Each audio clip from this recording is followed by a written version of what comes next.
Rani kemudian berdiri untuk memastikan jalan yang dia lalui. Namun, yang dia lihat semakin aneh. Dia seakan tersesat di tempat yang terasing yang tidak pernah dia lalui. Kemudian, bis itu berhenti.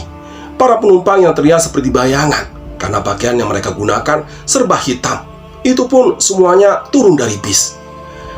Rani yang menggigil ketakutan, mendadak tubuhnya terasa benar-benar kaku, tidak bisa digerakkan. Napasnya sesak, dia benar-benar ketakutan.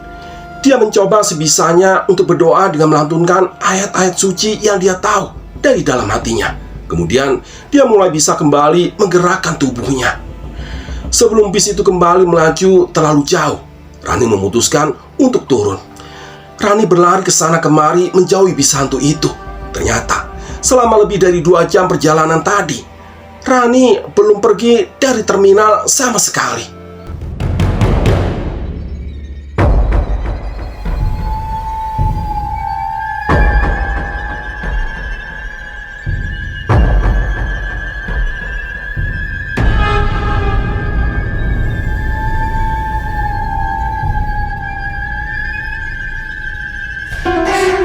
Bismillahirrahmanirrahim. Assalamualaikum warahmatullahi wabarakatuh. Ya, kembali lagi bersama Cerpen Horor. Cerpen Horor kali ini akan membacakan sebuah kisah mengenai pengalaman mistis naik bis hantu. Baik, bagi para sobat yang baru saja menemukan channel ini, bisa membantu channel ini supaya bisa lebih berkembang lagi, yaitu dengan cara menekan tombol subscribe. Baik, yang ingin tahu bagaimana ceritanya? Langsung saja kita bacakan kisahnya. Pada hari itu, tepatnya hari Jumat menjelang sore, Rani dan Ira baru menyelesaikan UAS atau ujian akhir semester di kampusnya. Setelah selesai, Rani mengutarakan niatnya kepada Ira bahwa dia ingin berlibur dengan cara pulang kampung ke rumahnya. Namun, hari itu sudah sore. Ira pun melarang Rani untuk melakukan perjalanan pada malam itu juga, dan sebaiknya pergi pada besok harinya. Rani yang bersikeras ingin pulang kampung itu pun tidak menggubris perkataan temannya, Ira, dan tetap membereskan baju-bajunya. Malam itu pukul 21, Rani meminta Ira yang sedang terkantuk-kantuk untuk mengantarkan dirinya menuju terminal bus yang hanya berjarak sekitar 15 menit dari kos-kosan mereka. Saat mereka tiba, suasana terminal itu sunyi dan terlihat hanya beberapa orang saja. Rina dan Ira memutuskan untuk menunggu bis keberangkatan di depan terminal saja, supaya tidak terlalu sepi. Cerita mistis itu pun dimulai saat bis itu datang. Rina pun berpamitan kepada Ira dan berterima kasih karena sudah mengantarnya menuju terminal. "Hati-hati ya, kabari selama di perjalanan," kata Ira. "Iya, kamu juga hati-hati ya, nanti aku kabarin." Ira dengan jelas melihat Rani masuk menaiki bus itu dan duduk di kursi bagian belakang. Padahal kursi di depan masih banyak yang kosong. Ira sedikit heran dengan kondisi bus yang dinaiki Rani, karena lampunya redup, sedikit gelap. Sopirnya pun terlihat diam saja menatap lurus ke depan. Bahkan yang biasanya bis yang lain memiliki kondektur, namun bis ini tidak ada. Namun Ira tidak terlalu serius memikirkannya. Dia pun melambaikan tangan kepada Rani yang bisnya sudah melaju. Tapi Rani tidak melihatnya. Diprediksi mungkin Rani akan sampai di kampung halaman sekitar 2 jam kemudian. Ira kemudian kembali pulang menuju kosan dengan menaiki motor yang dia bawa. Tiba-tiba Ira merasakan merinding yang tidak biasa di sekujur tubuhnya. Tapi Ira berpikir mungkin karena jaket yang digunakan malam itu terlalu tipis, makanya dia kedinginan. Ira pun melaju meninggalkan terminal bus dan kembali ke kosan. Sesampai di kosan, Ira menyapa bapak penjaga kosan yang senyum di depan dan memarkirkan motor lalu masuk ke dalam kosan. Ira yang sudah mengantuk pun berbaring di atas kasur. Tapi sebelumnya dia mengecek HP untuk menanyakan kabar Rani. Tapi Rani tidak membalas. Setelah menunggu lama, Ira pun akhirnya tertidur pulas. Tepat pukul 00.00 tengah malam, Ira yang sedang tertidur dikagetkan dengan suara ketukan pintu yang begitu keras. Ira yang merasa kesal karena tidur yang terganggu pun berjalan sepoyongan menuju pintu dan melihat ke arah jendela. Betapa kagetnya Ira. Dia menemukan sosok Rani yang ada di depan pintu. Hati Ira bergetar, memikirkan bahwa Rani tadi sudah naik bis. Harusnya dia sudah sampai di kampung halamannya. Ira pun membuka pintu dan melihat Rani dengan kondisi wajah pucat pasi dan menangis sejadi-jadinya. Ira bertanya mengenai apa yang terjadi, tapi tidak ada jawaban. Rani masih terus menangis, malah semakin kencang tangisannya, membuat perasaan Ira gelisah dan was-was.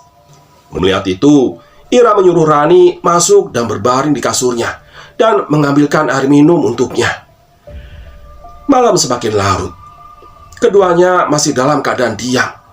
Ira tahu Rani belum siap untuk menceritakan apa yang terjadi malam itu. Hingga tidak sadar, keduanya pun jatuh tertidur. Keesokan harinya, di pagi hari, keduanya sudah bangun. Tapi Rani belum juga berbicara apa-apa. Ira pun pergi memasak sarapan untuk mereka berdua. Setelah itu, Rani pun mulai berbicara dan menyuruh Ira untuk berada di dekatnya. "Ra, sini, duduk dekatku." Rani mulai bercerita tentang apa yang dialaminya malam kemarin. Rani mengatakan pada saat dia masuk, dia sudah tidak lagi melihat Ira. Padahal menurut Ira, dia jelas-jelas menunggu dan bahkan melambaikan tangan kepadanya saat bus itu berangkat. Rani memilih kursi di belakang karena itu juga kebiasaan dia saat naik bis. Tapi suasana yang redup membuat Rani tidak dapat melihat dengan jelas wajah para penumpang di bis itu. Suasana bis yang sunyi dan sedikit gelap. Penumpang pun tidak ada satupun yang berbicara. Pikir Rani karena sudah malam. Mungkin mereka lelah karena perjalanan. Rani menunggu kedatangan kondektur, biar dia bisa istirahat dengan bebas tanpa diganggu. Namun kondektur itu pun tidak kunjung datang. Sehingga Rani yang duduk di dekat jendela pun menatap keluar dan tidak sadar dia tertidur. Di tengah perjalanan, Rani terbangun. Namun suasana bus menurutnya tidak lazim, sangat sunyi dan semakin gelap. Rani tidak dapat melihat wajah para penumpang. Mereka malah terlihat seperti bayangan hitam. Rani merasakan rasa dingin merinding menjalar di sekujur tubuhnya. Dia berusaha menenangkan diri dengan melihat ke arah luar. Tapi jalanan yang dia biasa lihat menuju kampung halamannya terlihat sangat berbeda. Rani tidak kenal dengan jalanan itu. Setiap rumah, setiap bangunan yang dia lihat sama sekali tidak ada pada jalan menuju kampungnya.